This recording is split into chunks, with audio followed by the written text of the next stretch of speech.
اللهم صل وسلم وبارك على سيدنا محمد صلاة تفتح لنا أبواب الرضا والتيسير وتغلق بها عنا أبواب الشر والتعسير. أنت مولانا فنعم المولى ونعم النصير.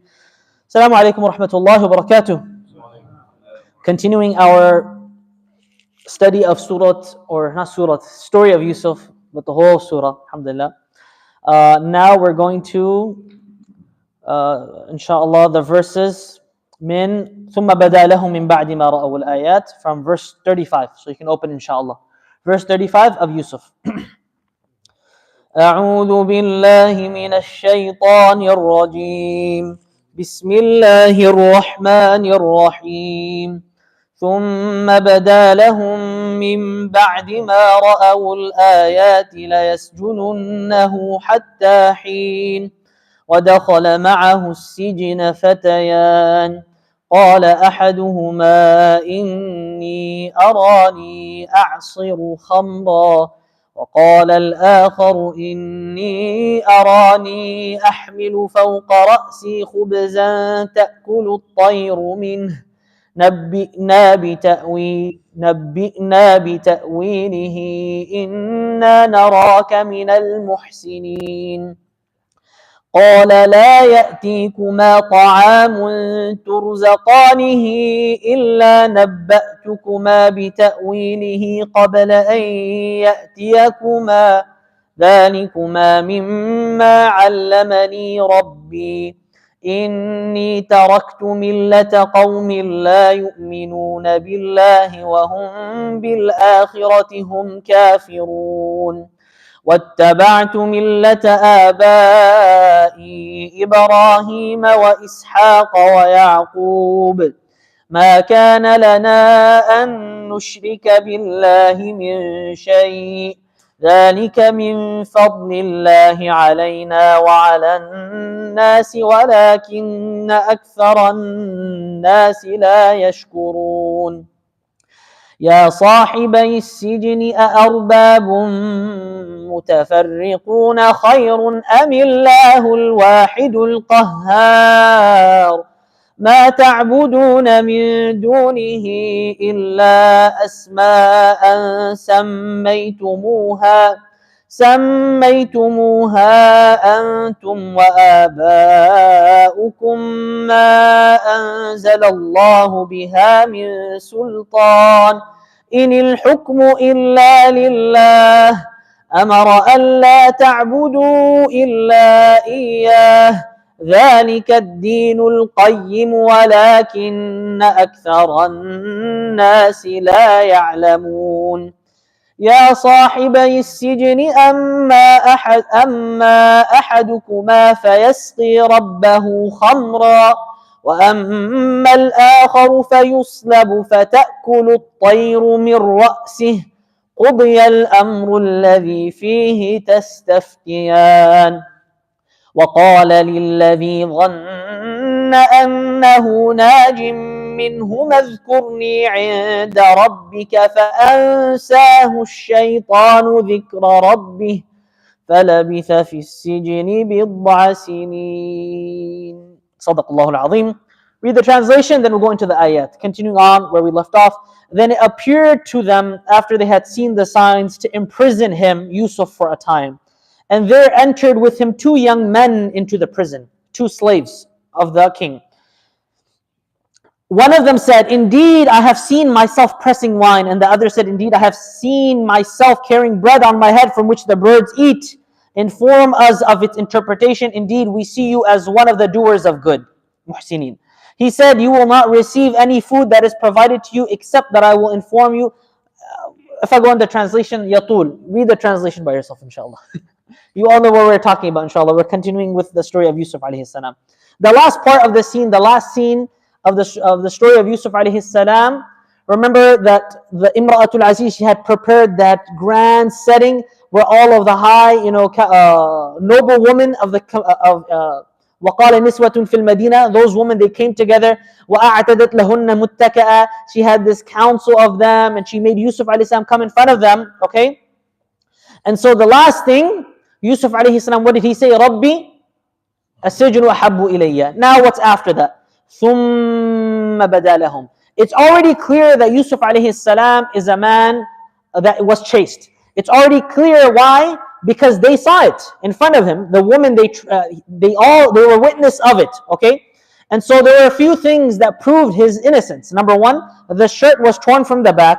Number two, he didn't succumb to the whispers of the women that were trying to get him. And number three, he said, imprison me, I'd rather do that than go into whatever they're calling me and inviting me towards. So these are three clear evidences of he, alayhi salatu wasalam, his chastity and his innocence. Okay? But what happens when there's a scandal? Do scandals stay quiet or do they spread like wildfire? They spread very quickly. If you have good news, I had a child, or someone passed away, or fulan, or this happened, maybe a few people will know. But if there's something bad happens, the whole world will know. Especially now with social media, hasbunallahu wa ni'mal wakeel. It spreads like wildfire, any scandal that happens. So it's going to spread now across Egypt. It's spreading now across Egypt. So Al-Aziz, he issues a decree. Why? So they're talking, they're discussing. Then it appeared to them after some time. They made the decree, what? To imprison him. Even though they knew he was innocent. Even though Al-Aziz himself knows that Yusuf didn't commit any crime. Remember, he's in his household. He knows Yusuf alayhi salam. Why? Why did they imprison him? Number one, to cut off the people from gossiping. Number two, to make his case forgotten. And when he's forgotten enough, they'll release him somewhere far away from Egypt. لا يسجننه حتى حين. Okay? Until a later time. حتى حين. There was no fixed sentence. Usually when a person goes to jail, they say what? 3 years, 5 years, 10 years. Yusuf alayhi salam, he wasn't formally charged. He was just put in prison for a time. It's usually seen as a mercy for the person in prison that he knows, I have 2 years, I have 3 years. But Yusuf alayhi salam, he's innocent, he's committed no crime, and he's at the whims of the jailer, he's at the whims of Imra'atul Aziz. You see? Whenever she wants, he's in prison. Whenever she wants him out, he'll be out. لا يسجننه حتى حين. But subhanallah, look, Allah subhanahu wa ta'ala puts him in a jail. He puts him behind bars, he puts him in prison. But when Allah subhanahu wa ta'ala wills for something to happen, no one can stop him. Nothing can stop him. He prepares the means for it. So Allah Azza wa Jal, what does He do? He sets the stage for Yusuf alayhi salam to climb to the top of kingship of Egypt. Can you imagine? 2 members of the king's inner circle, okay, of those that serve him, okay, they were imprisoned for details that are not mentioned in the Quran. What crime they committed? Allahu A'lam. They entered the prison and they were with Yusuf alayhi salam and they saw dreams. Okay, and those dreams and its interpretation would be the key later on, as we'll get to there. Okay, but despite being in the darkness of the prison, Yusuf alayhi salam, his prophethood and his character shined. Alayhi salatu wasalam. His knowledge, his patience, everything. What did they say? Muhsinin, inna naraka min al-muhsinin. He became like the spiritual leader for those people in the prison. Can you imagine? So 2 prisoners. One of them they say was a cupbearer. Another was a cook. Okay. Whatever it may be, they approached Yusuf alayhi salam for dream interpretation. They had dreams. They said, "Nabbitna bi ta'wilih." Tell us of our dreams, the dreams that we saw. One was serving the wine, the other one was the birds eating. Okay? "Nabbitna bi ta'wilih inna naraka min al-muhsinin." What did they say? We see you from al-muhsinin. We see you from those of ihsan. So they didn't just seek him out because of his knowledge. They sought him out because of his character. Alayhi salatu wassalam. Subhanallah, you see that? Inna naraka min al-muhsinin. This is a lesson for all of us. Our character should be shining bright in times of good and in times of difficulty. Sometimes people are only good when it's times of good. But as soon as things get difficult, you immediately see the true faces. This is true. Inna naraka min al-muhsinin. They're describing this when he's in jail, imprisoned unjustly, after everything that has happened to him. What would be your mood and what would be my mood? What would be our character in such a state? What would be our character? Miserable? We want revenge? Any person you see, you're going to punch them? Inna naraka min al-muhsinin. At a time where he's in prison and he's being shown to have ihsan, subhanallah. A person who changes character when circumstances change, this is a sign of weak iman. A person who changes character when things get difficult, this is a sign of weak iman. The believer, he's always a person of ihsan. When things are good, when times are difficult, He's always patient, He's always kind. Subhanallah. Just as Allah subhanahu wa ta'ala makes us do salawat even in times of difficulty, our akhlaq are supposed to be there even also in times of difficulty. Inna naraka min al-muhsinin. Then what does He say? Does He answer them right away? No, He doesn't. Logically, they ask, Nabi Abi Ta'wili, Inna naraka min al-muhsinin. So answer us. But Yusuf alayhi salam, he uses this as an opportunity to instill tawheed into their hearts. This is an opportunity. They need something from me. Let me be kind towards them, but let me use this kindness as a bridge to calling to Allah. So when you are in a position where someone needs something from you, yes, be kind. Have the ihsan, but also use it as a means and opportunity for da'wah. Not for your personal gain. I do this for you, you scratch my back, I scratch your back. No. He's calling to who? Calling to who? Allah Azza wa Jal, you see? So use kindness as a bridge to do da'wah. This is very important. You live in America, be very extra kind to your guests, to your neighbors, to your co-workers, to your schoolmates, and then use that as an opportunity for da'wah. This is very, very important. Inna naraka min al-muhsinin. Okay, so what was his methodology after? He doesn't answer right away. First he tells them that you want to know about the dream interpretation. I have even more than that. قال لا يأتيكما طعام ترزقانه إلا نبأتكما بتأويله قبل أن يأتيكما. He said that the food that's about to come, I'll even tell you what is going to be before it even comes. Why? To show that he has knowledge, that he has that Allah subhanahu wa ta'ala is giving him knowledge of these unseen things. Okay? Then he clarifies the source of the knowledge. Is he sahir? Is he fortune teller? La, he's prophet of Allah. What does he say? ذَلِكُمَا مِمَّا عَلَّمَنِي Rabbi. This knowledge is from Allah subhanahu wa ta'ala. Then he explains why did Allah grant him this knowledge. Why? إِنِّي تَرَكْتُ مِلَّةَ قَوْمٍ لَا يُؤْمِنُونَ بِاللَّهِ وَهُمْ بِالْآخِرَةِ هُمْ كَافِرُونَ. Why did Allah bless me with this knowledge? Because I left the disbelief of my people. And what did they call towards? لَا يُؤْمِنُونَ بِاللَّهِ وَهُمْ بِالْآخِرَةِ هُمْ كَافِرُونَ. So the iman that we're supposed to have is iman billah and al-iman bil-akhirah. Then he says, why? And then he highlights his lineage and his prophethood. وَاتَّبَعْتُ مِلَّةَ آبَاءِ إِبْرَاهِيمَ وَإِسْحَاقَ وَيَعْقُوبَ مَا كَانَ لَنَا أَن نُشْرِكَ بِاللَّهِ مِنْ شَيْءٍ. He said, I come from this family of prophets, family of tawheed, family of aqidah. Okay? مَا كَانَ لَنَا أَن نُشْرِكَ بِاللَّهِ مِنْ شَيْءٍ. This is why the mufassirun, they say, Al-Quran kal-kalima al-wahida. The Quran, it's, like the sequence of it is all really just one, it's like one passage. The Quran is like one passage. Ibn al-Arabi, he said, ارتباط آية القرآن بعضها ببعض حتى يكون كالكلمة الواحدة متسقة المعاني منتظمة المباني كالكلمة الواحدة. The Quran's flow and structure is like one, it's like so perfect. You see how Yusuf alayhi salam is taking them from one to the next to the next.